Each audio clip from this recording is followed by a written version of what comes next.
इधर हरिद्वार में अखिल भारतीय अखाड़ा परिषद के अध्यक्ष श्री महंत रविंद्र पुरी ने आज उर्दू और फारसी शब्दों के प्रयोग पर पूर्ण प्रतिबंध लगाने के लिए सरकार से अपील की। उन्होंने कहा कि आगामी इलाहाबाद कुंभ में हम पेशवाई और शाही जैसे शब्दों का प्रयोग न करके संस्कृति और हिंदी के शब्दों का प्रयोग करें। उनका कहना है कि उर्दू और फारसी के शब्द हमारी गुलामी के प्रतीक हैं और इनको पूरी तरह से भारत देश से खत्म कर देना चाहिए, क्योंकि भारत देश सनातनी देश है, इसलिए यहाँ पर संस्कृत और हिंदी का ही प्रयोग होना चाहिए। अध्यक्ष महंत रविंद्र पुरी से खास बातचीत की नादी टीवी के संवाददाता सुचन तिवारी ने।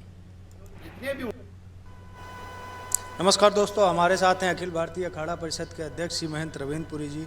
महंत जी, आपने अभी एक हाल में ही खबर छपी कि जो पेशवाई कुंभ में निकलती है उसका नाम निकल के जो है उर्दू नाम हटाकर संस्कृत का नाम किया जाए, क्या है पूरा? मैं ये कहना चाहूँगा, जब भी हमारा कुंभ स्नान होता है, कुंभ पर्व होता है, उसमें जो हमारे जब हम स्नान को जाते हैं, शाही स्नान नाम दिया गया है। शाही स्नान, शाही का अर्थ है कि एक राजसिक स्नान। तो जो हमारा संस्कृत का जो शब्द है वो राजसी होता है। अभी आपने सुना होगा कुछ दिन पूर्व हमारे माननीय मुख्यमंत्री, जो हमारे मध्य प्रदेश के मुख्यमंत्री मोहन यादव जी है, उन्होंने कहा था कि शाही सवारी महाकाल की जो है अब उसको शाही नाम नहीं देंगे। और ये बात भी सत्य है। हम उर्दू का प्रयोग क्यों करते हैं, उर्दू का यूज़ हम क्यों करते हैं? मैं समझता हूँ उर्दू से अच्छा आप इंग्लिश का यूज़ करो, वो सबसे अच्छा है, क्योंकि उर्दू जो है गुलामी का प्रतीक है। आपने देखा होगा जो ये उर्दू विचारधारा के है वो वंदे मातरम नहीं गाते हैं, वो भारत माता की जय नहीं बोलते हैं। तुम्हारे उर्दू को लेकर क्यों हम ढोएं,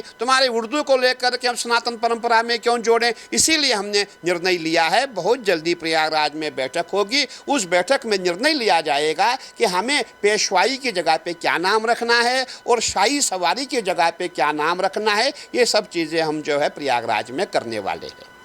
महंत जी, कई जगह ऐसा देखा जाता है, इससे शासन प्रशासन है या तहसील स्तर पे जो काम किया जाता है उसमें भी बहुत सारे वर्ड जो है उर्दू के या फारसी के होते हैं, तो उनको भी आप क्या सजेशन देना चाहेंगे? बिल्कुल, अब समय आ गया है। हमारे माननीय प्रधानमंत्री जी मोदी जी को आपने देखा होगा, सनातन पे इतना कार्य किया है। हमारे जो मुख्यमंत्री जी, ख्वाही उत्तराखंड के हो, ख्वाही यूपी के हो, पूरे भारत में जहाँ जहाँ भी हमारी सरकार है, सब ने अच्छा कार्य किया है। अगर अभी आप इस नाम को नहीं हटा पाएंगे, आने वाले समय में आप हटा नहीं पाएंगे। इसलिए मैं कहना चाहूँगा, जहाँ जहाँ उर्दू के शब्द उनको हटा करके हमें जो है वहाँ पर हिंदी के शब्द रखने पड़ेंगे, संस्कृत के शब्द रखने पड़ेंगे, क्योंकि हम भारतीय है, हम सनातनी है, हम हिंदू है, यही तो हमारी पहचान है। सनातन हमारी पहचान है। सनातनी शब्दों का प्रयोग करना बहुत जरूरी है। हमें ये नहीं कि उर्दू का गान गाएं। भाई उर्दू कहाँ है? आजकल उर्दू कहाँ चलता है? और उर्दू वाले जो है वो तो हमें शत्रु मानते हैं।